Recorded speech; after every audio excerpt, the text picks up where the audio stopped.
Welcome back my YouTube channel sociology live study. और प्रिय विद्यार्थियों, आज की क्लास में एमए सेकंड सेमेस्टर सोशियोलॉजी के विद्यार्थियों के लिए जो आपका ऑप्शनल पेपर है बी, फोर्थ बी, 4 पेपर है वहाँ पर, fourth A B C D.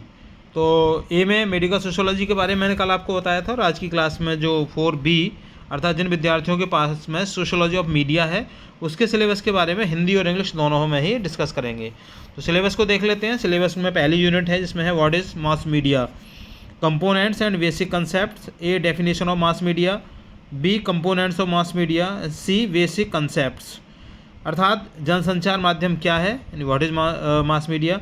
इस इकाई में मीडिया की बुनियादी समझ विकसित करेंगे। कैसे विकसित करेंगे इसके बारे में, परिभाषा और घटक अर्थात जनसंचार क्या है, इसके मुख्य अंग जैसे प्रेषक, सेंडर, संदेश, माध्यम और प्राप्तकर्ता के बारे में पढ़ाया जाएगा। मूल अवधारणाओं की बात करें तो मीडिया के विभिन्न प्रकार, प्रिंट, इलेक्ट्रॉनिक और डिजिटल मीडिया और समाज में उनकी मौजूदगी के बारे में आप इस यूनिट में आप इसका अध्ययन करेंगे। जो सेकंड यूनिट है उसमें है theoretical perspective on the mass media. इसमें है the sociological paradigm and the mass media, the structural functional paradigm, the social conflict paradigm and the symbolic interactionist paradigm. B में है selected theories of the mass media.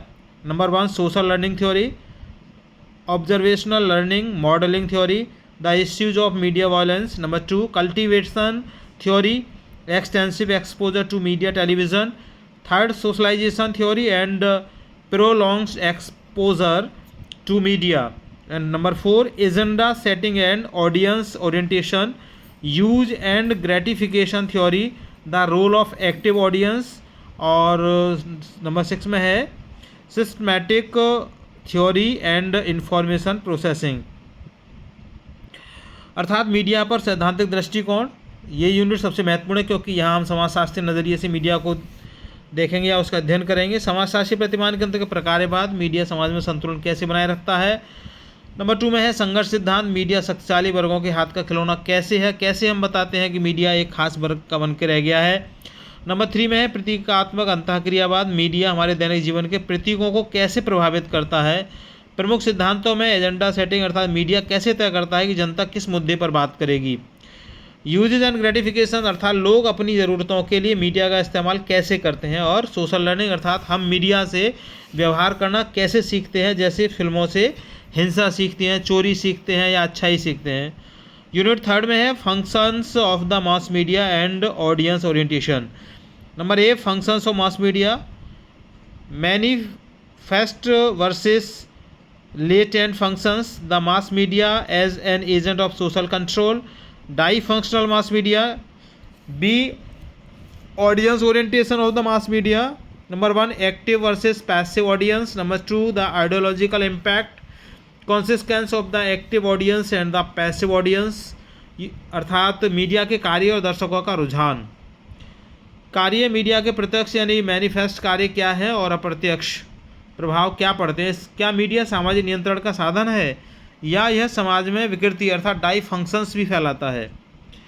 दर्शक जो है निष्क्रिय होकर सब स्वीकार कर लेते हैं या वे सक्रिय होकर मीडिया संदेशों का विश्लेषण करते हैं।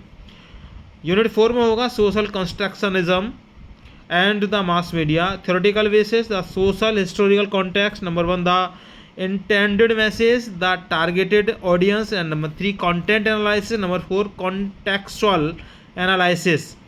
C है symbolic and general impact, consequence, negative impact and stigmatization, the media as an agent of propaganda, the role of the media in creating appropriate labels and or images.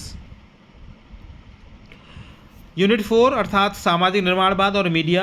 सामाजिक निर्माण अर्थात मीडिया कैसे हमारी वास्तविकता का निर्माण करता है। एग्जाम्पल जैसे सुंदरता या देशभक्ति की परिभाषा मीडिया कैसे करता है। विषय वस्तु विश्लेषण की बात करें तो मीडिया संदेशों के पीछे छिपे अर्थों और उद्देश्यों को समझना, और जो इसका प्रभाव है मीडिया का दुष्प्रचार में उपयोग, रूढ़िवादिता फैलाना और समाज में विशेष लेवल या छवियाँ तैयार करने में इसकी भूमिका क्या है। तो ये नंबर 4 अर्थात यूनिट नंबर 4 में आप इसका अध्ययन करेंगे। तो कुल मिलाकर के आपकी 4 यूनिट हैं और चारों यूनिट को मैंने हिंदी और अंग्रेजी में बता दिया है। कहीं कोई क्वेरी है तो कमेंट सेक्शन में लिख के बताइए। चैनल पर नए हैं तो सब्सक्राइब कर लीजिए, वीडियो पसंद आए लाइक शेयर कीजिएगा। मिलेंगे अगली क्लास में, तब तक के लिए जय हिंद।